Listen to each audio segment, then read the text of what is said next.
आज जिस भारतीय शासन व्यवस्था को हम जानते हैं वो कोई एक दिन में नहीं बनी। नहीं, इसकी जड़ें करीब 200 साल लंबे एक सफर में हैं, जहां एक एक करके कानून इसकी नींव रखते गए। तो चलिए इस कहानी को बिल्कुल शुरू से समझते हैं। हाँ, यही वो सवाल है जिससे पूरी कहानी की परतें खुलना शुरू होती हैं। सब कुछ शुरू हुआ ईस्ट इंडिया कंपनी से, एक कंपनी जो यहाँ सिर्फ व्यापार करने आई थी। लेकिन देखिए, हालात कुछ ऐसे बने कि वो एक व्यापारिक ताकत से एक प्रशासनिक ताकत बन गई। तो कहानी का पहला दौर ये ईस्ट इंडिया कंपनी के शासन का है। ये वो दौर था जब कंपनी का प्रभाव इतना बढ़ गया था कि उसे कंट्रोल करने की जरूरत महसूस हुई, और बस इसी कोशिश में ब्रिटिश संसद ने दखल देना शुरू कर दिया। अब यहाँ एक बहुत ही दिलचस्प बात है। हमारे आधुनिक शासन का जो पहला ढांचा बना, वो किसी देश को चलाने के लिए नहीं, बल्कि कंपनी की गतिविधियों को काबू में करने के लिए बनाया गया था। और यही था 1773 का रेगुलेटिंग एक्ट। इस एक्ट के जरिए आप कह सकते हैं कि पहली बार भारत में एक सेंट्रल एडमिनिस्ट्रेशन की नींव रखी गई। बंगाल के गवर्नर को अब गवर्नर जनरल बना दिया गया और मद्रास और बॉम्बे प्रेसिडेंसी को उनके नीचे कर दिया गया। कलकत्ता में एक सुप्रीम कोर्ट बनाया गया और सबसे अहम बात, कंपनी के लिए ये कंपल्सरी हो गया कि वो अपनी सारी रिपोर्ट सीधी ब्रिटिश सरकार को देगी। तो यहाँ से एक पैटर्न शुरू हुआ, सारी शक्ति को एक जगह इकट्ठा करने का।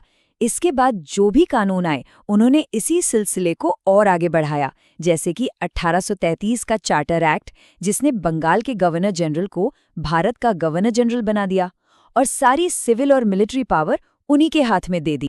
और फिर कहानी में आता है एक बहुत बड़ा मोड़। 1857 के विद्रोह के बाद भारत में शासन की पूरी तस्वीर ही बदल गई। कंपनी का राज खत्म हुआ और भारत का कंट्रोल सीधा ब्रिटिश ताज के हाथों में चला गया। ये स्लाइड इस बहुत बड़े बदलाव को एकदम साफ तौर पे दिखाती है। 1858 के भारत सरकार अधिनियम ने एक झटके में सत्ता ईस्ट इंडिया कंपनी से लेकर ब्रिटिश क्राउन को सौंप दी। ये भारत के संवैधानिक इतिहास में एक बहुत ही निर्णायक पल था। इस नए कानून ने शासन का एक बिल्कुल नया ढांचा तैयार किया। लंदन में secretary of state for India का एक पद बना, जो ब्रिटिश कैबिनेट का ही सदस्य होता था। और भारत में गवर्नर जनरल अब वाइसरॉय कहलाने लगे, जो सीधे ब्रिटिश क्राउन के प्रतिनिधि थे। और लॉर्ड कैनिंग भारत के पहले वाइसरॉय बने। चलिए अब कहानी के अगले पड़ाव पर चलते हैं और देखते हैं कि ये कैसे आगे बढ़ी। ब्रिटिश ताज का शासन तो स्थापित हो गया, लेकिन अब धीरे धीरे शासन में भारतीयों की भागीदारी का विचार भी सामने आने लगा। पर हाँ, ये एक बहुत ही धीमी प्रक्रिया थी। ये टाइमलाइन देखिए, इससे अंदाजा लगता है कि ये बदलाव कितने धीरे धीरे दशकों में हुए। 1861 के इंडियन काउंसिल्स एक्ट ने पहली बार भारतीयों को कानून बनाने की प्रक्रिया में शामिल होने का एक मौका दिया। फिर 1892 के एक्ट ने सदस्यों की संख्या और उनके अधिकार, जैसे बजट पर बहस करना, थोड़े और बढ़ा दिए। और फिर आए 1909 के मिंटो मॉर्ले सुधार। 1909 के सुधारों ने एक नई व्यवस्था पेश की, जिसे सांप्रदायिक प्रतिनिधित्व कहा गया। इसके तहत मुस्लिम सदस्यों का चुनाव सिर्फ मुस्लिम मतदाता ही कर सकते थे। मतलब इस कानून ने पहली बार अलग निर्वाचक मंडल की व्यवस्था को कानूनी मान्यता दे दी। इसके बाद आया 1919 का भारत सरकार अधिनियम, जिसने प्रांतीय स्तर पर द्वैध शासन यानी डायरकी की शुरुआत की। इसमें प्रांतीय सब्जेक्ट्स को 2 हिस्सों में बांट दिया गया। एक हिस्सा गवर्नर के पास रहा और दूसरा भारतीय मंत्रियों को दिया गया। हालांकि फाइनेंस जैसे जरूरी विभाग गवर्नर ने अपने ही कंट्रोल में रखे। और अब हम ब्रिटिश शासन के बिल्कुल आखिरी और सबसे जरूरी विधायी चरण पर पहुंचते हैं।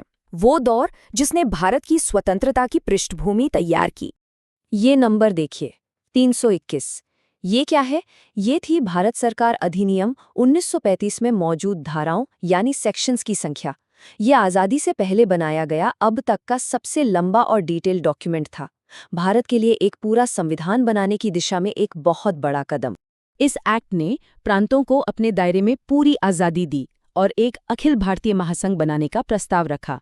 इसने केंद्र और प्रांतों के बीच शक्तियों को 3 लिस्ट में बांटा: फेडरल, प्रोविंशियल और कॉन्करेंट। आज के भारतीय संविधान के ढांचे पर इस एक्ट का बहुत गहरा असर देखा जा सकता है। और फिर वो कानून आया जिसने ब्रिटिश शासन के इस पूरे दौर का, इस राज का अंत कर दिया। भारतीय स्वतंत्रता अधिनियम 1947। इस एक्ट ने साफ तौर पर कह दिया कि 15 अगस्त 1947 से भारत में ब्रिटिश राज खत्म। इसने भारत को एक स्वतंत्र और संप्रभु राष्ट्र घोषित किया। भारत और पाकिस्तान नाम के 2 स्वतंत्र डोमिनियन बनाए गए और वाइसरॉय का पद खत्म करके सत्ता दोनों देशों की संविधान सभाओं को सौंप दी गई। तो ये थी लगभग 200 सालों की वो कहानी जिसने धीरे धीरे एक एक कानून के जरिए भारत की आधुनिक शासन प्रणाली की रूपरेखा तैयार की।